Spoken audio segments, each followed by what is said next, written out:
काय होणार आहे तुम्हाला माहीतच आहे. मी सांगायची आवश्यकताच नाही आहे.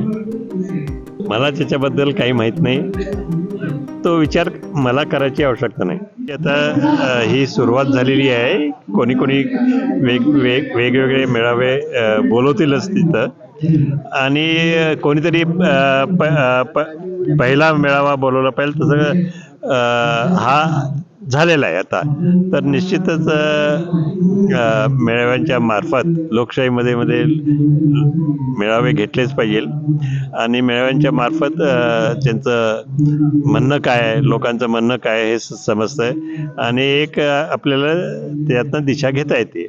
उमेदवारी द्यायची अशी चर्चा आता सध्या पाहायला मिळते. मला त्याच्याबद्दल काही माहीत नाही आणि तो विचार करत बसण्यात काही अर्थ नाही.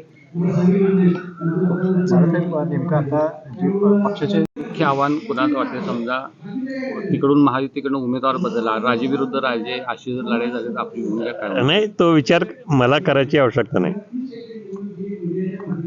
उमेदवार कोणी असेल नाही, हे बघा, लोकशाही म्हटलं तर उमेदवार अनेक असू शकतात. 2 असू शकतात, 3, 5 जे काय असेल ते, नाही तर 2च.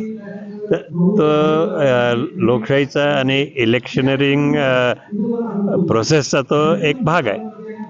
विकास आघाडीकडून चिन्ह काय धोरण काय ठरले का? तर भाषणात तुम्ही आता तुम्ही पाहिलं असेल, तुम्ही सगळे मीडियाचे माणसं आहात, तर निश्चितच तुम्हाला कुठलं काय होणार आहे तुम्हाला माहीतच आहे.